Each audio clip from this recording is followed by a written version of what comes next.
दोस्तों, लगभग आप सभी लोगों ने माता वैष्णो देवी मंदिर के दर्शन तो किए ही होंगे, लेकिन क्या आप लोगों को पता है कि माता की उत्पत्ति आखिर कैसे हुई और उनके प्रसिद्ध मंदिर की उत्पत्ति कैसे हुई? चलिए, आज के इस वीडियो में हम आप लोगों को माता वैष्णो देवी मंदिर के 10 रहस्यों के बारे में बताएंगे, जिनसे शायद अभी तक आप लोग अनजान हैं। तो चलिए शुरू करते हैं वीडियो। नंबर 1, लगभग 5200 फीट की ऊंचाई पर त्रिकुटा पहाड़ी पर स्थित ये तिरुमाला वेंकटेश्वर मंदिर के बाद भारत में दूसरा सबसे अधिक देखा जाने वाला धार्मिक तीर्थ स्थल है। वैष्णो देवी की पैदल चढ़ाई कटरा से ही शुरू होती है, जो भवन तक करीब 13 किलोमीटर और भैरव मंदिर तक 14.5 किलोमीटर है। नंबर 2, त्रिकुटा की पहाड़ियों पर स्थित एक गुफा में माता वैष्णो देवी की 3 मूर्तियां हैं। देवी काली, सरस्वती और लक्ष्मी पिंडी के रूप में गुफा में विराजमान है। इन तीनों पिंडियों के रूप को वैष्णो देवी माता कहा जाता है। नंबर 3, इस स्थान को माता का घर कहा जाता है।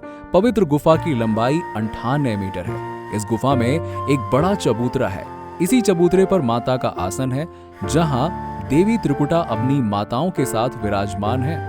नंबर 4, भवन वो स्थान है जहां माता ने भैरवनाथ का वध किया था। भैरव का शव प्राचीन गुफा के सामने मौजूद है और उनका सिर उड़कर 3 किलोमीटर दूर भैरव घाटी में चला गया और ये शव यहीं रह गया। जिस स्थान पर सिर गिरा, वो स्थान आज भैरवनाथ मंदिर के नाम से जाना जाता है। नंबर 5, एक बार त्रिकुटा की पहाड़ी पर एक सुंदर लड़की को देखकर भैरवनाथ उसे पकड़ने के लिए दौड़ पड़े। तभी लड़की वहां से मुड़ी और त्रिकूट पर्वत की ओर उड़ गई। भैरवनाथ उसके पीछे दौड़े। माना जाता है कि तभी पवनपुत्र हनुमान माता की रक्षा के लिए वहां पहुंचे। जब हनुमान जी को प्यास लगी तो उनके निवेदन करने पर माता ने धनुष से पर्वत पर बाण चलाकर एक धारा निकाली और उस जल में अपने बाल धोए और फिर एक गुफा में प्रवेश कर मां ने 9 महीने तक तपस्या की। हनुमान जी ने वहां रहकर उनकी रक्षा की। नंबर 6, उस दौरान एक ऋषि ने भैरवनाथ से कहा कि जिसे तुम कन्या समझ रही हो वो आदि शक्ति जगदम्बा है, तो उस महाशक्ति का पीछा छोड़ो। भैरवनाथ ने साधु की बात नहीं मानी। तब मां ने गुफा के दूसरे ओर से एक रास्ता निकाला। ये गुफा आज भी अर्धकुमारी या आदि कुमारी या गर्भजुन के नाम से प्रसिद्ध है। अर्धकुमारी के आगे माता की चरण पादुका भी है। ये वही स्थान है जहां भागते समय मां भैरवनाथ के दर्शन करने के लिए मुड़ी। नंबर 7, भैरवनाथ गुफा के द्वार पर आए। अंत में गुफा से बाहर आने के बाद लड़की ने देवी का रूप धारण कर लिया और वापस गुफा में जाकर भैरवनाथ को वापस जाने के लिए कहा, लेकिन भैरवनाथ नहीं माने और गुफा में प्रवेश करने लगे। ये देख माता की गुफा की रखवाली कर रहे हनुमान जी ने उन्हें युद्ध के लिए ललकारा और दोनों में युद्ध हुआ।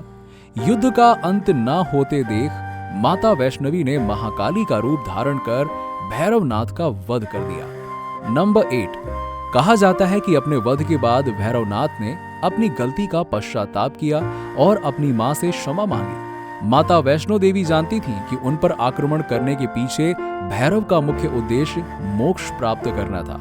फिर उन्होंने न केवल भैरव को पुनर्जन्म के चक्र से मुक्त किया, बल्कि उन्हें ये वरदान भी दिया कि मेरे दर्शन तब तक पूर्ण नहीं माने जाएंगे जब तक कोई भक्त मेरे बाद आपको नहीं देखेगा।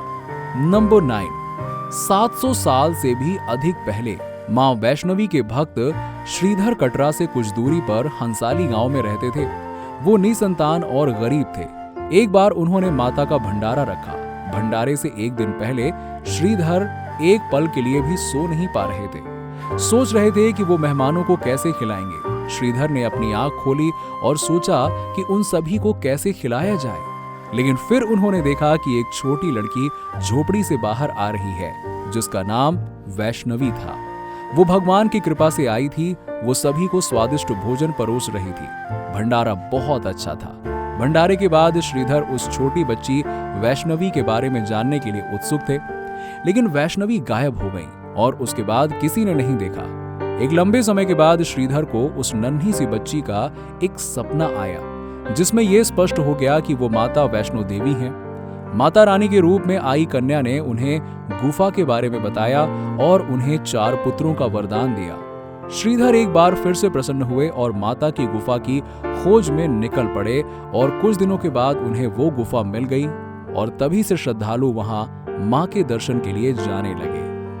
नंबर 10, इस पवित्र गुफा में एक और चमत्कार देखने को मिलता है। इस गुफा से पवित्र गंगा जल निकलता रहता है।